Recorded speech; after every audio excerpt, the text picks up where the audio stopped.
Good afternoon and welcome to NASA's Johnson Space Center for our Crew-9 news conference today. We are joined today here in person with astronauts Nick Hague, Sunny Williams, and Butch Wilmore. We'll be taking questions from here in the room and on our phone bridge, but before we do that, we'll kick it off with some opening remarks from our crew. Nick, go ahead. Thanks, Courtney. Wanted to kick off with words that would describe what the Crew-9 mission meant, and I think ultimately it's unique, like every spaceflight mission tends to be, and you don't know exactly how they're going to play out. But I think that the Crew-9 mission, when it comes to it, it highlights to me safety and the importance of the mission and the balance of those two.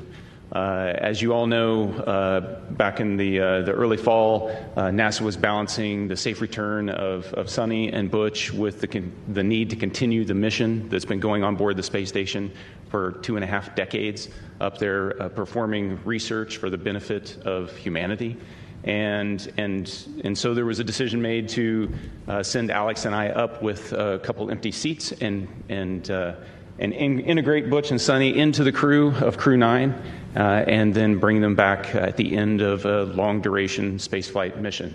And so we sit here today, minus Alex, who's recuperating in Russia right now with friends and family, thankfully. And we sit here as a testament to the success of that mission. So I look forward to answering your questions. Sunny? Yeah, sure.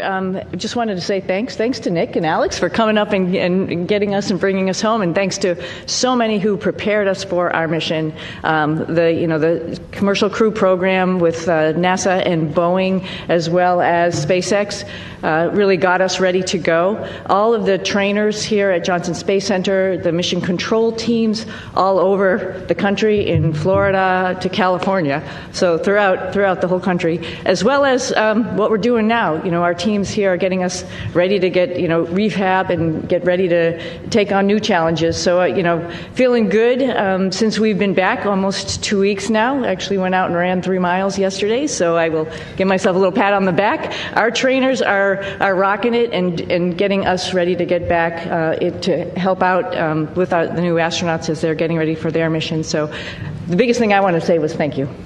Yeah, thank you, Sunny. Let me start off with an analogy, a sports analogy. This very difficult job that we take part in, it's a team sport. It encompasses organizations throughout NASA, throughout the country, coming together. The Commercial Crew Program, headquarters, the International Space Station program, working together day in and day out behind the scenes, diligently to make all of this work together. And then you couple that with a nation that comes together and it cares about the human spaceflight program and prays for us and what's taking place. It goes beyond understanding, honestly. And then this organization also is incorporated into an international organization that reaches beyond our own borders and brings in the world like no other organization on or off the planet. And I can tell you, it's simply a privilege to take part in all of that. All right, thank you all for your opening remarks. We will go ahead and start taking questions now. If you're in the room, please raise your hand and we'll be sure to get a microphone over to you. If you're joining from our phone bridge, please press *1 when you're ready to enter the queue. And due to the high volume of questions today that we are receiving, we ask that media start with one question, and if we have time for a second round, we'll come back around to you. We'll start here in the first row with any questions. Mark, go ahead. Mark Strassman, CBS News. Welcome back, everyone. Good to talk to all of you again. We're meeting in this auditorium for a reason. There are roughly 60 news outlets represented here, another 120 or so on the phone. Butch and Sunny, have you been surprised by the continuing and intense interest in your space saga? I would have to say yes, absolutely. It's interesting. We go and launch. We knew it was a little bit unique, obviously, first time flying on a new spacecraft. So yeah, that was interesting. But then life goes on up there. And I mentioned yesterday, we pivoted and we are International Space Station crew members, and we're doing what all of our other friends in the astronaut office do: is go and work and train and do amazing science experiments up on the International Space Station. So I think you sort of get maybe a little bit bit tunnel visioned in what your job is. So, do your job type of thing, right? And so you're not really aware of what else is going on down here. I hate to say that. Maybe the world doesn't revolve around us, but we revolve around the world, like something like that. But, I think we were just really focused on what we were doing and trying to be part of the team and making sure we pulled our weight for the team. Of course, we heard some things, and I'll let, obviously hand this off to Butch, heard some stuff from our friends and family that people were interested and wondering what was going on and concerned about our health and all that kind of stuff while we were up there. But, we were just part of the team, doing the job, filling in wherever we could, and then knowing that there's rotational flights and we will be coming home eventually on a rotational flight. So, no, I don't think we were aware to the degree. Pretty honored and humbled by the fact of when we came home, like, wow, there are a lot of people who are interested, very thankful, very amazed that we could hopefully be one positive element to bring people together. Yeah, I don't know that there's much I could add to that. Just thankful for a nation that cares, a nation that prays, and a nation that is involved in the processes that are important to all of us. Okay, we'll take our next question here in the room. Tom, go ahead. Hi, Tom Costello with NBC News. Again, welcome back. Nice to see you all. Everybody's been thinking about you and worried about you. And I'm wondering, once you got your feet back on terra firma, what's the first thing both of you wanted to do? And were there any foods you were craving after 9+ months? Go ahead, Sunita. Oh, yeah, I wanted to hug my husband and hug my dogs. And I'll say that in that order. But maybe not. No, I'm just joking. But of course, food, something that's just like for home for me, like something that is very, reminds you of home. And my father was a vegetarian, so I had a good grilled cheese sandwich when I got home. So that reminded me of him. Yeah, certainly embracing the family again, but also the opportunity, and I've already said it a couple of times, is just to say thank you to a nation that got involved in all of this. It makes it special, not just for us, but for I think our nation as a whole. So thank you. All right, we'll take our next question right here in the front row. Thank you. My question's for Sunny. When you first got off the plane in Houston, we saw you hug Zena Cardman, and there was a nice exchange. If you could describe what happened and your gratitude towards the crew members who stepped aside so that you'd have seats coming back. Yeah, it's a great observation, so thank you very much. Zena's awesome. Stephanie Wilson, awesome. When this whole thing was unraveling, like my heart went out because it's just sort of like, wow, you're waiting for your space flight, specifically Zena, as her first flight. Like, wow, it's a little bit rough to know that you're going to be moved to a different flight. But at the same time, she is an awesome person, an awesome astronaut. She's going to get the opportunity. And, this just wasn't the right flight for her to be on at that moment in time. And so I just gave her a big, huge hug. I told her that I used her Crew-9 shirt when we were up there for a photo op, but I packed it back up real nicely and put it in her stuff. And, little joking aside, I just wanted to really tell her thank you for taking one for the team. And that's what our office is about. But she needed to have that acknowledgement. Okay, we'll take one more question here in the room, and then we'll head to our phone bridge. Hi, this question is for Sunita. I'm Jeff Saperstone, by the way, from NBC in Boston. A lot of people in your hometown in Needham, they've been watching this Go Sox. bit by bit, every moment. Yeah, everybody at the elementary school, there was a big watch party for you when you came home. What's your message to them? They've been so anxiously awaiting for you to return. Well, I'm back.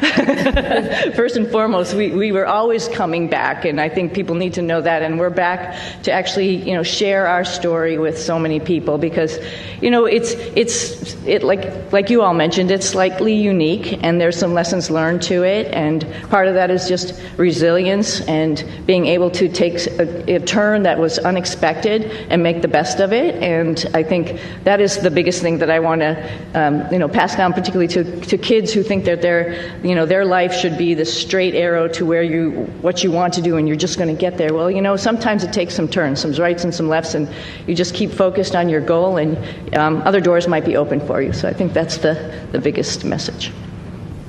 All right, we'll head to our phone bridge. Our first question there is from Marcia Dunn with the Associated Press. Welcome back, everybody. Butch, this question is for you. Where do you lay the blame for your Starliner test flight? Clearly, Starliner was not ready to fly when it did. whom do you hold responsible for everything that happened? Thanks. That is a question that I cannot answer in a couple of comments, but I'll start with me. There were some issues, of course, that happened with Starliner.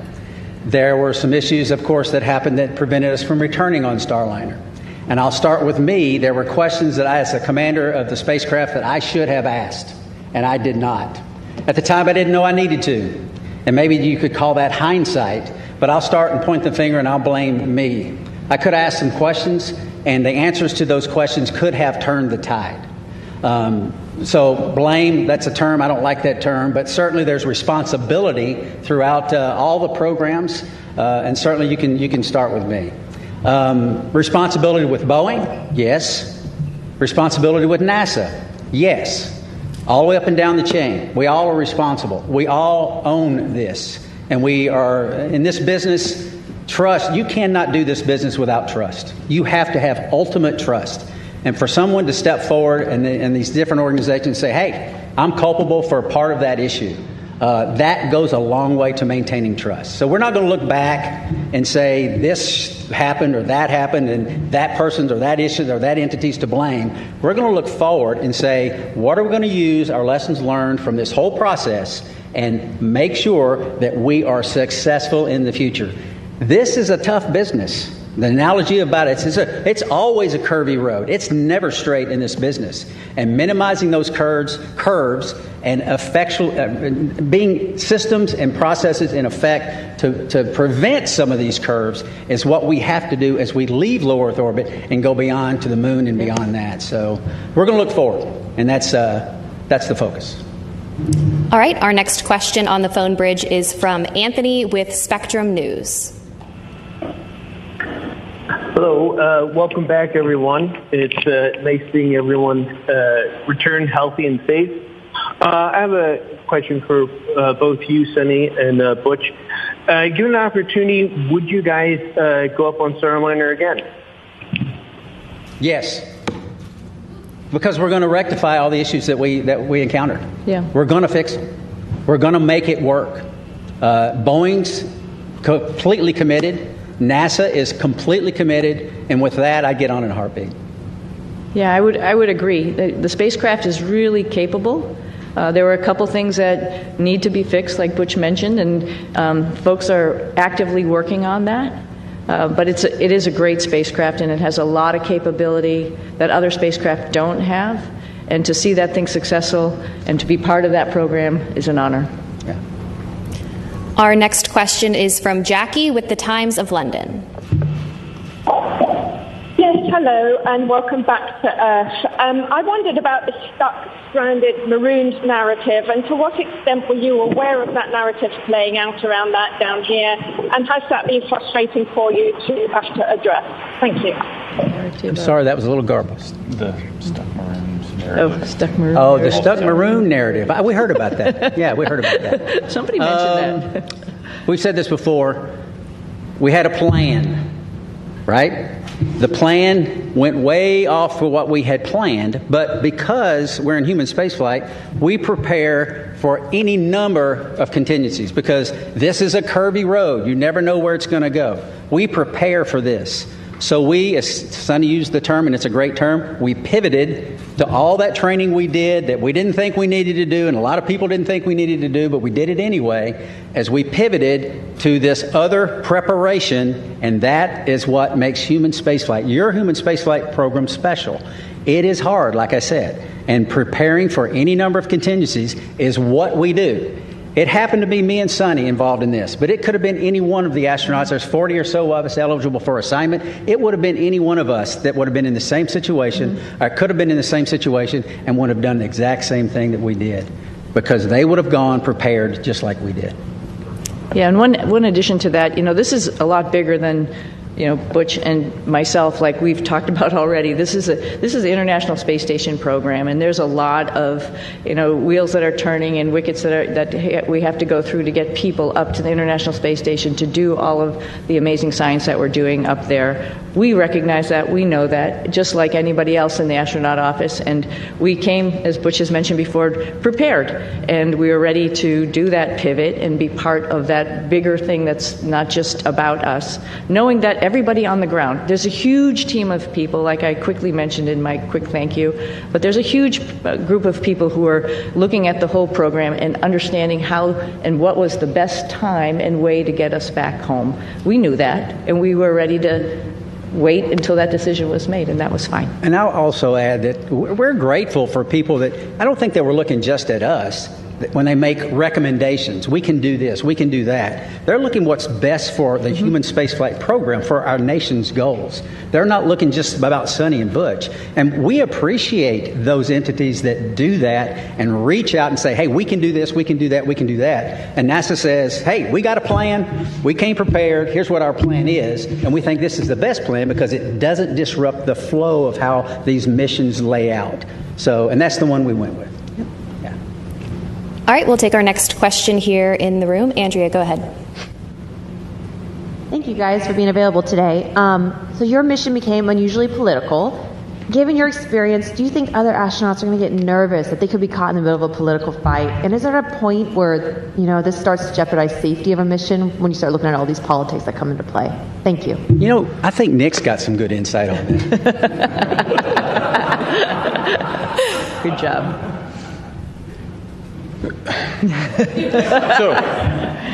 So the way I'd like to answer that is that when we're up there operating in space, you don't feel the politics, you don't feel any of that. It's focused strictly on mission. And if I step back a little bit to the question before, Butch and Sunny talk up here, they make it sound like, everybody figured out what they could do with us. The reality is they are highly skilled, very technically competent, and it took everything I had on every day to keep up with them as they're moving along. So they were more than just gap fillers on the station. They were productive, pushing the station mission forward.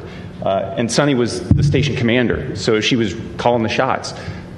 So you get in that environment, that operational environment, the politics, they don't make it up there. We are working as a part of an international team that spans the globe and works with half a dozen mission control centers spread around the globe that are talking in multiple languages, and we just figure out how to make it happen. And that's the magic of human spaceflight, is that we can focus on something so positive that pulls people together, and we've been doing that for a long time. Yeah. All right, we'll take our next question here in the room. Hi, I'm Jay Wan with KPRC, the NBC affiliate in Houston. This question is for Butch. I actually stopped by your church right before I came here, and I heard that you were still attending your church services from space. Right. Can you tell me a bit about why that was important for you to do? Well, goodness, the Word of God continually infilling me. I need it. My pastors are the finest pastors on or off, in this case, the planet. And to tie in and to worship with my church family was vital. I mean, it's part of what makes me go. And not only that, I also tied into Grace Baptist Church in Mount Juliet, Tennessee. A buddy of mine is an elder there and a pastor there, and I would watch their service as well every single week. And it was invigorating. It was part of what I need as a believer in Jesus Christ to continue that focus. It assists me day in and day out because I need that fellowship, even though it's fellowship from afar, and it's not like being fellowship up close, but still I need it. So yeah, thank you for that. Okay, we'll head back to our phone bridge. Next up is Ryan with NASAspaceflight.com. Hi, thank you. For the whole crew, of course, this narrative that's being pushed out has made your mission probably the most popular NASA mission to the general public for as long as I can remember, probably since the retirement of the shuttle. But for the whole crew, do you think this extra attention has been a net positive or a net negative for the agency's sort of popularity and the spaceflight industry as a whole? Thank you. I'll start with this one. Yeah. it's, again, an honor that actually people were paying attention. And I'm very thankful that people are paying attention. And, sometimes good news, bad news, it's just news, and it's good for space exploration, and that's what we're all about. Our mission, of course, building and working on the International Space Station was just awesome, and we all had the opportunity to do that. But we also have bigger goals of exploring our solar system, going back to the moon, going on to Mars. And to get people understanding that it is hard, it is difficult, and what we do up there is really awesome. And I think at least that we had a little bit of that came with the interest in this mission. And if we can perpetuate that and tell people a little bit more and have the opportunity, the forum to do that, I'm very thankful for that. All right, our next question is from Nicole with the Canadian Broadcasting Corporation. Hi there. Could you perhaps talk about how difficult it was being away from your friends and family, particularly since you hadn't prepared for that?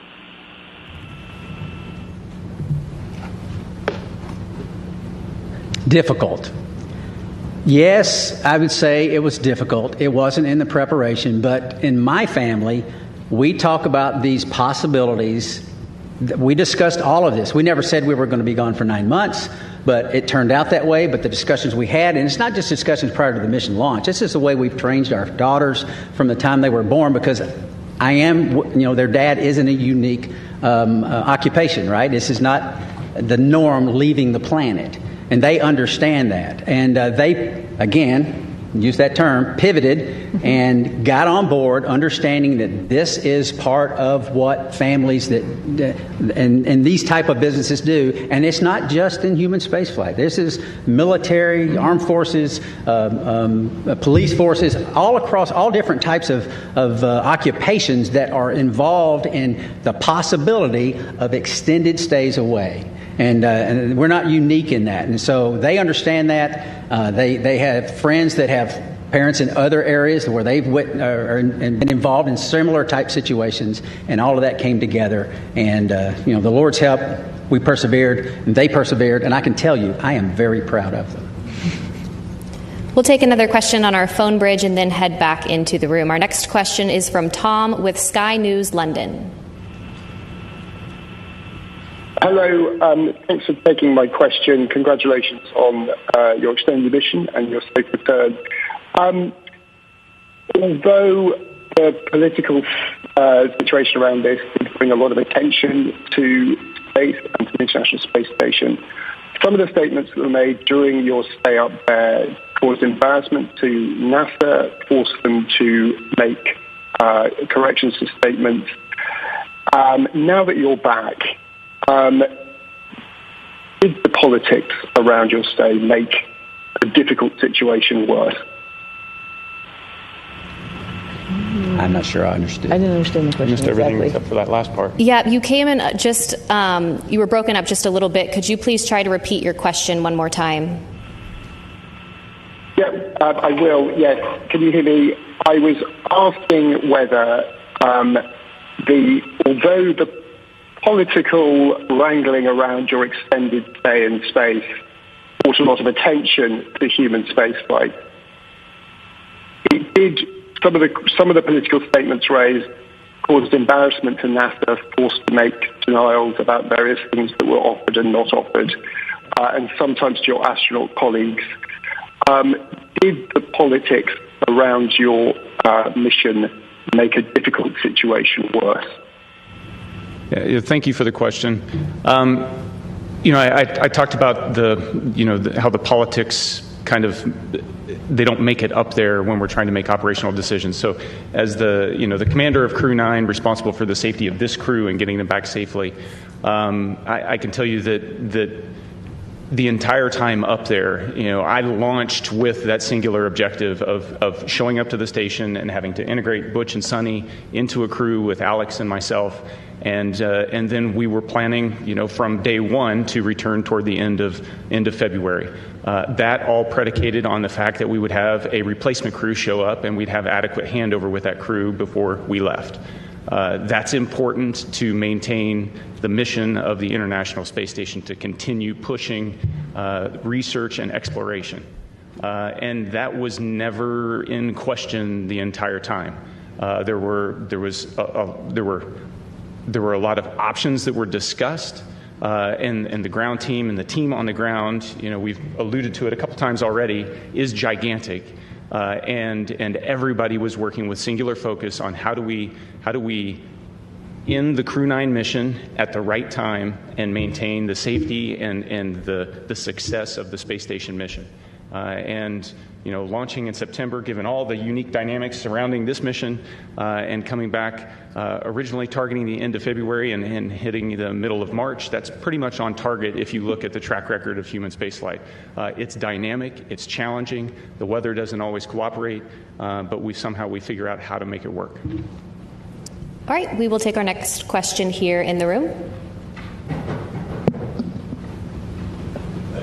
Fox 26 here in Houston. Welcome back to H-Town.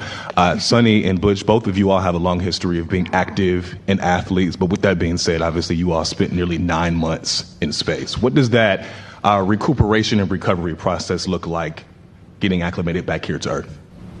I'll start. I can tell you we have a group of individuals, astronaut strength conditioning and rehabilitation specialists. And we are directly integrated with them day in and day out. They send us protocols to work out. And I can tell you, I'm not as young as I used to be, but I was stronger on space station doing more weight and more reps on exercises than I have in my entire life. Because this group of professionals work to get us stronger and stronger and stronger. We're trying to minimize muscle atrophy, minimize our bone loss. So if we go to other planets, the moon and other planets in the foreseeable future, that we will be able to function when we get there. It's a whole science built around this team of individuals that are working to help us better understand human physiology and what zero gravity does to it and how we can mitigate the effects of the bone loss and the muscle atrophy. So day in and day out, I worked out every single day. We went into quarantine on the 22nd of April. And starting on the 22nd of April, I never missed a single day of workout because your body can recuperate in zero gravity. It doesn't have the normal stresses of gravity on it all the time. So you work out real hard, you hurt for an hour, and it finally fades away and you're ready to go the next day. So I applaud those individuals. They are making huge gains in the preparation to go beyond low Earth orbit. And it's science that is taking place day in and day out and has for years, and we're still learning and we're still progressing.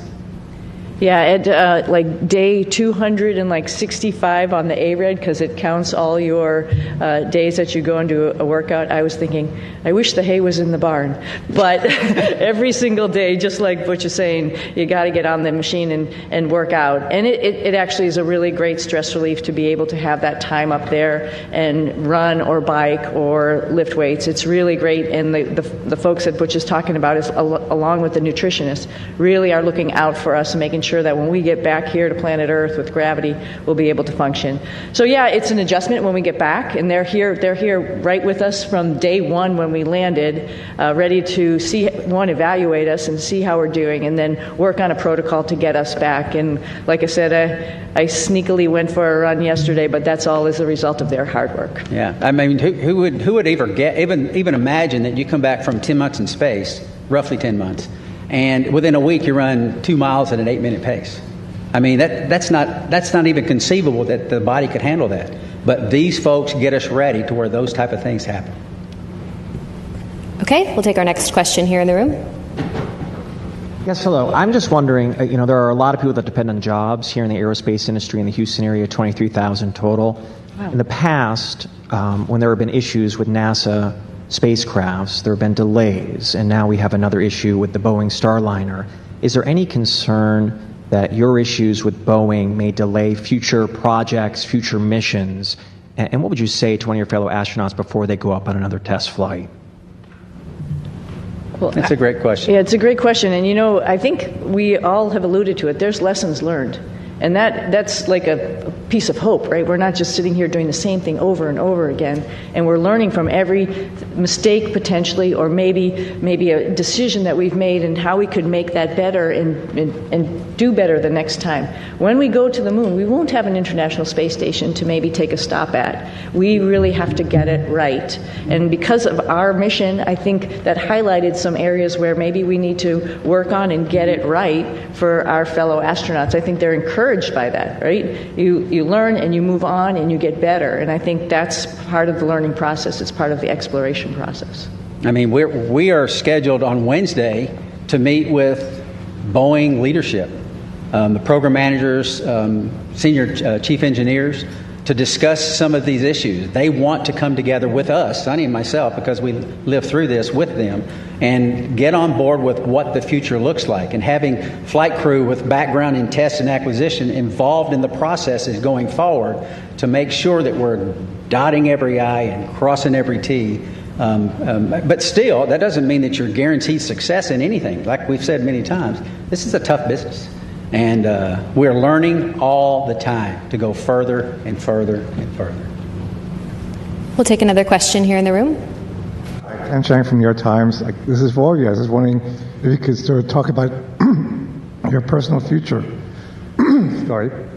There's been a lot of talk about this uncertainty about the future of the human spaceflight program, suggestions that ISS should be deorbited in a few years, there should be a pivot from the moon to Mars. How do astronauts feel about these potential changes? And 3 years is a lot longer than 8 months. So we've each been able to do multiple missions to the space station, and I'll let Butch and Sunny add on to this. But one of the things that I noticed was a dramatic increase in the complexity and the weightiness of the experiments that we were conducting this time around on the station since 6 years ago when I was last there. And it just gives you this sense that we are in the golden age of the space station right now in terms of the return on investment and what we're able to do there. And it's not just focused on return to benefit the Earth. It's also focused on enabling all those things that we're going to need as we go to the moon and on to Mars. And so I am really optimistic when I think about the future of human spaceflight.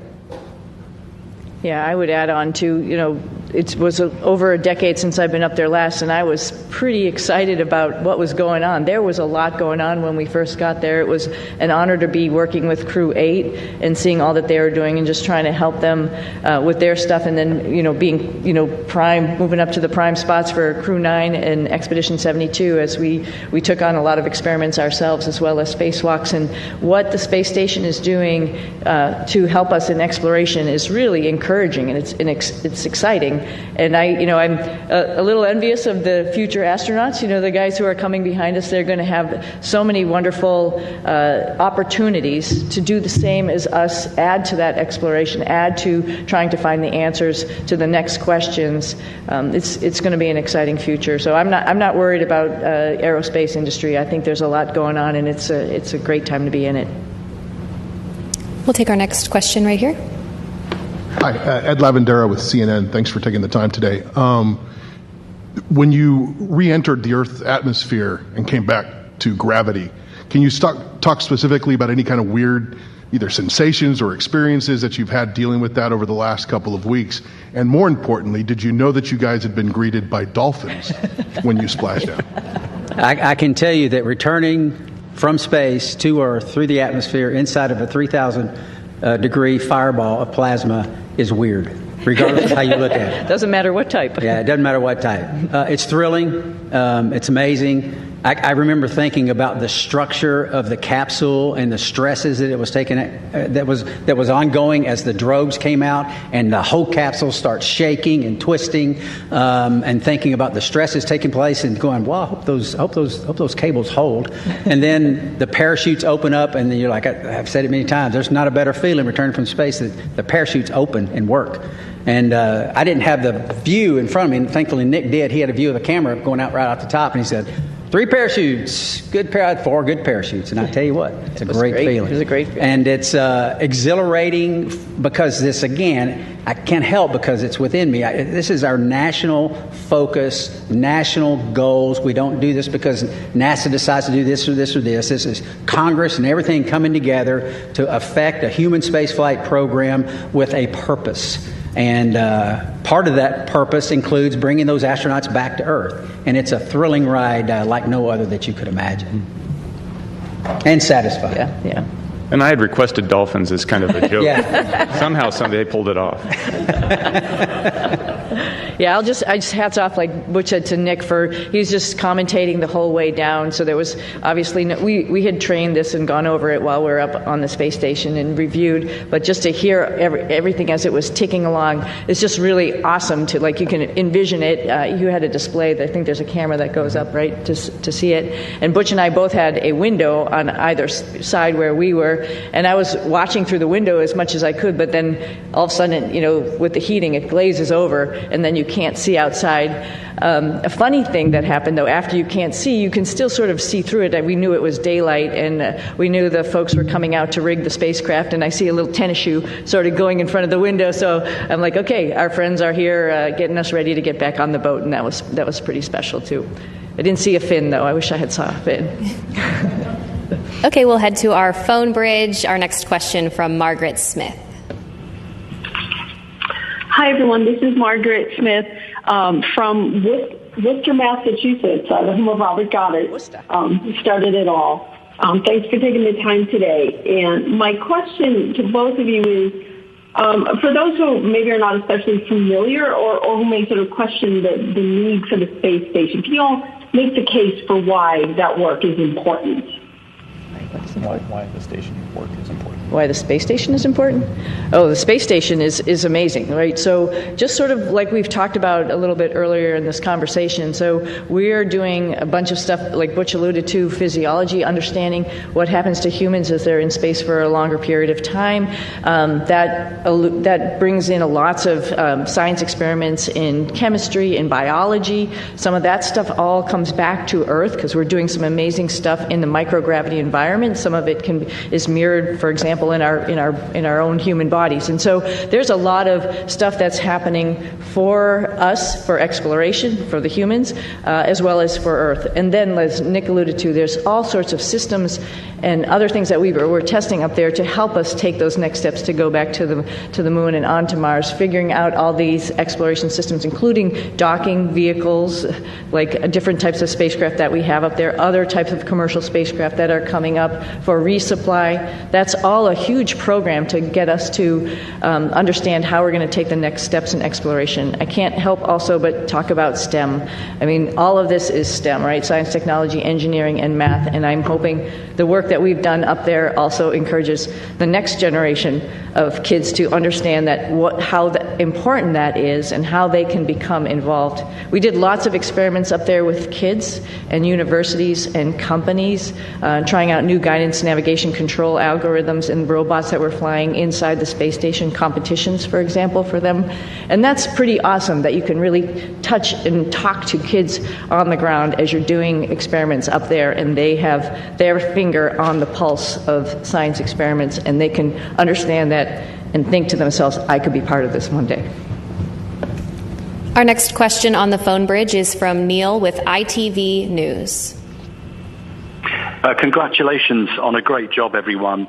Sunny, can I ask how your body is recovering to life with gravity after 9 months? And Butch, what's your message to others from your experience, the delays that you guys faced, and any lessons in patience for the rest of us down here? Oh, I think I'm doing okay. I was just joking around and showing off a little bit. But no, seriously, we talked a little bit about our group, the Astronaut Strength Reconditioning folks that are getting us back in shape, and every day feeling better and better. It's pretty much a miracle to see how your human body can adapt. I mean, the first day we got back, when all of us came down the ladder and greeted everybody, it was we were all a little bit wobbly at that time, and it's amazing within 24 hours how the neurovestibular system kicks in, your brain understands what's going on. And then the agility and the weightlifting that occurs in the next week that makes you feel good enough to actually, like I mentioned, go out, run, actually lift weights, get in there, do squats and deadlifts and stuff already. That's pretty incredible. So I knew it was going to happen. We all knew it. We've all flown before. We all knew that there's just this little bit of a hump to get over, and then you can get back on it. Hope to do a couple of races in the springtime. Yeah, I think the clear message is that, like I said when I started, it takes a team. It takes a team of motivated and passionate individuals We don't have a human spaceflight program. You don't have folks sitting up here in a blue suit without the massive team that's making it all happen. We get to ride the pointy end of the rocket. It is wonderful. We get to go to the space station. We're the arms and the eyes for PIs here on Earth. They're the ones that are doing the hard work. We're just setting up and doing and switching and changing. So it takes a team, and I would say any part of this team is a great and wonderful place to be, and because we're proud of all of them, because we don't have it without them. Our next question is from Marcia Smith with Space Policy Online. Thanks so much for taking my question.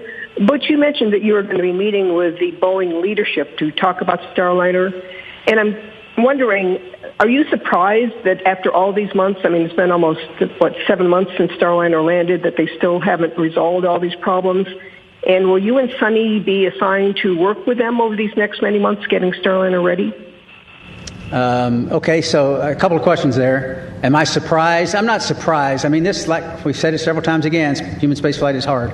It's not that no work has been done to this point. There's a great deal of work being done. But we have insight that not many other people have. We worked this program for 6 years before we launched. We talk to everyone up and down in the chain of command, and we have insight that other people don't have. And we want to share that as much as possible. We tried to share it from orbit, but that's hard, right? We're not face-to-face is how you communicate. It's very difficult to communicate when you can't even see the other person that you're talking to.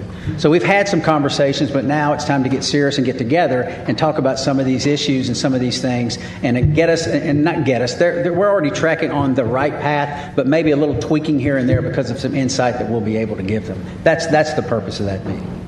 And they're eager to do it, as are we. We'll take our next question here in the room. Jacob Rascone, KHOU 11. I wonder what you would say about the life lesson I think we can all relate to. We've all made plans, we've all been excited about those plans, and we've all watched those plans kind of fall apart. What would you say about what allows you to meet the moment with courage, with serenity, or maybe you didn't, internally. But what would you say about that life lesson I think we can all relate to? Well, I'll start. I'm sure you want to add, both of you, because I think every flight is a little bit different than what you go in planning it to be. It doesn't matter if it was this one or many other flights or many things in life, just like you alluded to, right? I think the go-to thought there is, what is the opportunity in front of me?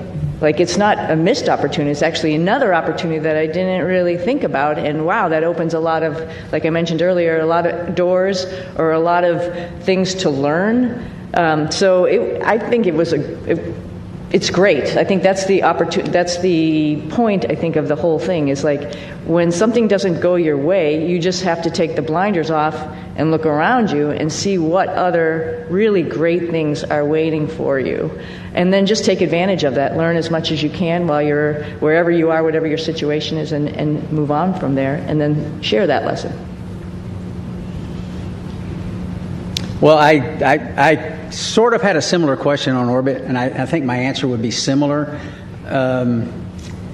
Life is our life, all of our lives are bound up in many things. For me, and it's faith in my Lord and Savior Jesus Christ. He is the end-all, be-all. He forgives us. He teaches us when His Word says about being content in all situations, because He's working out His plan and His purposes for His glory and our good. And I believe that because the Bible says that. And that's the message that I lived. We lived it. My family lived it. We taught them these things throughout their lives. And that's contentment. It doesn't mean always happy. It doesn't mean there's no pain. But content and knowing that God's in control, sovereign God's in control, working out His plan and His purpose. And you might say, well, goodness, that wasn't a very good thing. God did that. Well, He's working out His plan and His purpose. I mean, who's lived a life without pain? I mean, no one. That's the nature of existence. Who's lived a life without sorrow? Who's lived a life without challenges? It grows us, we learn from it, and that's the focus that I try to take from it. What's the Lord trying to show me? And what's He teaching me? Because there's so much to learn in life, and there's so much to learn from this evolution. And I think I know my daughters are better off for it, and I'm grateful for that. And I think we are as well. If there's any additional questions here in the room, please be sure to raise your hand and we'll get a microphone over to you. In the meantime, we'll head over to the phone bridge to Josh with space.com.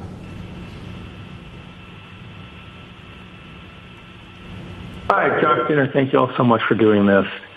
This question is for all three of you. What were the most out of this world and your favorite experiments or tech demos you got to be a part of on this mission? And for Williams and Wilmore specifically, did the extension of your mission create any new opportunities for experiments or research that was not originally planned for the expedition? You start. Sure. So while I was up there, we performed about 150 different experiments. Of those, the ones that you know the most about are the ones where you end up being one of the guinea pigs in the experiment. So there's about a dozen different experiments where we were doing things to me and seeing how my body adapted. Whether that was a vascular aging experiment where we're measuring how stiff my arteries get because life in space tends to manifest itself as accelerated aging, and so we can better understand how the human body responds to that and hopefully provide some treatments on the ground to help with problems that as you get older you encounter. How our immune system works, did a whole study on the immune system and how my body was responding. Life on orbit tends to suppress the immune system, and why does that happen? We're trying to understand that so that we can help design better treatments on the ground, but also understand how we can support crews that go deeper into space on longer missions. Probably one of the most shocking experiments. Butch and Sunny got to watch me wire myself up to muscle stimulation pads and shock myself and trying to figure out how do we keep our muscles strong when we don't have access to all the equipment we have on the International Space Station, because as we go to the moon and on to Mars, that's a lot of extra mass, and if we can do it with smaller equipment, maybe that works. The side benefit of that is anybody that's been bedridden on the ground, that's also a treatment for how you can support somebody that's been kind of tied to a bed for a long period of time and help keep them healthy. So there's a benefit directly to the ground. That's three of them. They're all interesting, and I'm one of many subjects, and it takes years to get enough subjects to go through the space station to be able to generate enough data to draw some conclusions. And so that's why research up there takes a long time. But the value is clear. Just very briefly, there's some medications on Earth that work well with a certain age group, but the same medication doesn't work so well with another. So it's a capillary flow experiment to try to understand how that medication is flowing through our bodies, and maybe there's something we can figure out as to why those things are. And we're trying to figure that out. And that's very beneficial, obviously, to mankind and may benefit some of our families one day. Yeah, and I just want to highlight some other science that's going on up there, because we have just an amazing person, Don Pettit, who's up on the space station getting ready to come home. And every day he's up to something and just trying to highlight what microgravity does and how it is, as well as amazing photography, which I'm sure a lot of you have probably seen out there. And the fact that he can take a picture of a red sprite or a blue jet and have a picture from the space station looking down on a lightning cloud is just incredible, and it enlightens all of us into what is actually going on in the universe. And that's just simply because he's curious. And that is something that's actually, like I said, we're sharing and we're showing off to everybody, like, wow, we think we know what's going on, but we really don't. And if you just open your eyes and make some observations, like Don does every morning at 4 a.m., we'd learn a whole lot. Yeah, it's a great place. Don's taking potatoes he's growing and the nitrogen produced in the roots of the potatoes to nourish the peanuts that he's growing. I mean, it's pretty special. He's a special guy. He's awesome. Our next question on our phone bridge is from Robert Perlman. Hi, for Butch and Sunny. You're now the first astronauts to fly on both Starliner and Dragon, admittedly one on the way up and one on the way down. Was there anything about either spacecraft that you found you liked more about the other that stood out as a feature, especially in terms of crew amenities? More Velcro on SpaceX, on Dragon. That's a crew amenity. That's a crew amenity, which would We've be talked nice. about that. That's why I said it. Yeah. They're both unique, and they both have their purpose and made to do the same thing. But I think what's really cool is, give a problem to two different people and see how they solve it. Starliner is a really awesome spacecraft, like Butch had mentioned, with the integration of manual control as well as automation, as well as its vision systems. Dragon is a very comfortable spacecraft that tells you what it's doing, which is very nice, versus having to interpret displays as we have done throughout the space programs with, former programs, including shuttle. So they're both different. They're both unique. They both have their place in history. Very honored to have had that opportunity to see both of them up close and personal and ride them both. I don't know if I have a preference, honestly. They're both great for different reasons. Our next question on the phone bridge is from David Curley. Thank you very much. Butch, you mentioned lessons learned. Sunny, you mentioned earlier about the ability of the Starliner. When you meet with Boeing, what is the overarching message you'll deliver to the company? We don't have enough time to go into all that. If you understand the spacecraft that we have now, we have Dragon, we have Orion, and we have Starliner. In my opinion, Starliner has the most capability when you think about its ability to maneuver automatically. You think about its ability to maneuver manually in all phases of flight. And then we have a mode, if those modes have failure modes, we have a backup mode where we can go directly from controllers to the reaction control system jets and maneuver the spacecraft. There's no spacecraft that has all of this capability. I mean, I jokingly said a couple of times before we launched that I could literally do a barrel roll over the top of the space station. I would never do that, but you can in this spacecraft. It is very, very capable. If we can figure out a couple of very important primary issues with the thrusters and the helium system, Starliner is ready to go. We have to do some tests. We have to do some integrated tests. We have to bring it all together in a process of qualification that is not going to happen overnight, but it has to take place. And Starliner will be right in line with the number of missions that Dragon and affect what it is designed to do. And that's ferry crews to and from the International Space Station and cargo. And I think that very quickly we can get on that track, and that's part of the discussions that we'll have. Mm-hmm. Our next question is from Carolyn with Fortune Magazine. Hello, thank you, and welcome home. Can you share maybe any special times or conversations you've had just with family or friends since you've been home? Conversations you've had with family and friends since you've been home? Since we've been home. Well, for me, it's making plans. My family had been making plans while I was gone, because we thought we were only going to be gone for about a week and a half, 2 weeks or something. And so there was definitely plans throughout the summer. There's plans throughout the fall. Personally, we have a house up in New England, and my husband's been talking about when we're going to get up there and do a lot of fun stuff up there. And I think that's probably appropriate when it gets hot and humid here in the summer. Right? Take a little reprieve up there. So those are mostly the conversations about just like, what's next? What's next on the list? What else do you want to do?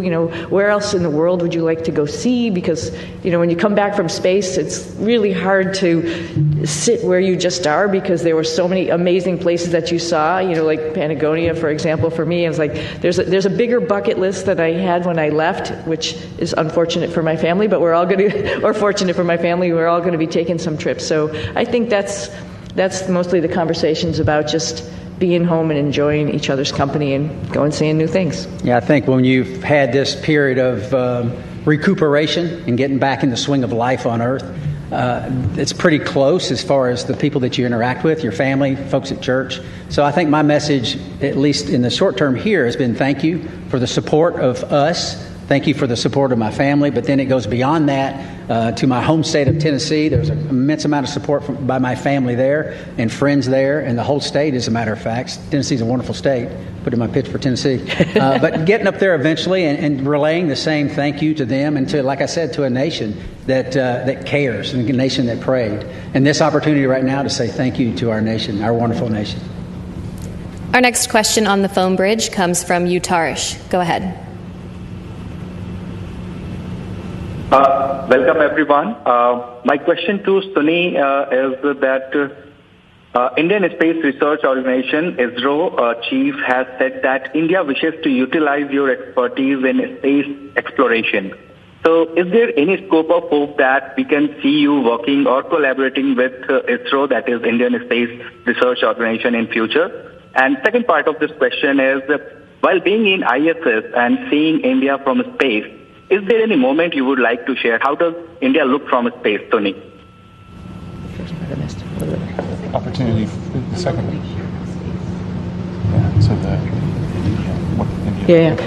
Let me address the second question real quickly. India is amazing. Every time we went over the Himalayas, and I'll tell you, Butch got some incredible pictures of the Himalayas, just amazing. And you can see, like I've described it before, just like this ripple that happened, obviously when the plates collided, and then as it flows down into India, it's many, many colors. I think when you come from the east going into like Gujarat and Mumbai, the fishing fleet that's off the coast there gives you a little bit of a beacon that here we come. And then all throughout India, I think the impression I had was it was just like this network of lights from the bigger cities going down through the smaller cities. Just incredible to look at night as well as during the day, highlighted, of course, by the Himalayas, which was just incredible as a forefront going down into India. I hope, and I think for sure, I'm going to be going back to my father's home country and visiting with people and getting excited about the first, or not the first, but the Indian astronauts who's going up on the Axiom mission coming up. Pretty awesome. They'll have a hometown hero there of their own that will be able to talk about how wonderful the International Space Station is from his perspective. But I hope I can meet up at some point in time and we can share our experiences with as many people in India as possible, because it's a great country, another wonderful democracy that's trying to put its foot in the space countries, and we'd love to be part of that and help them along. Do you plan to take your crew members on that trip with you? Absolutely. You might stick out a little bit, but that's okay. We'll get you all primed with some spicy food. We'll be good. Okay, we have time for one final question on the phone bridge from Jim Siegel. Everybody, Jim Siegel here from Florida Media Now. Thank you for taking my question. Butch and Sunny, you missed a couple of holidays while you were back up at the International Space Station, Christmas and Thanksgiving. I wondered whether you have done or are planning to do anything special with your family and friends for those holidays. Thank you. I don't think we missed them. Right. I think we celebrated every single one. We actually had a reindeer that we built and rode like a bull. I don't know if you saw those pictures, but we celebrated in style. Trust me. Oh yeah, and Nick was great because he came up anticipating that we were all going to obviously be there for those holidays. So he was like Santa Claus, had his little bag of goodies for all of us, and it was pretty awesome to have the holidays up there. It's pretty unique, and not many of us get to do that. So it was a lot of fun. But this holiday season will be special. Yeah, for sure. Absolutely. Yeah. All right, that's all the time we have for today. Thank you for joining in on our news conference today, and thank you for your continued interest in NASA's SpaceX Crew-9 mission. We'll see you next time.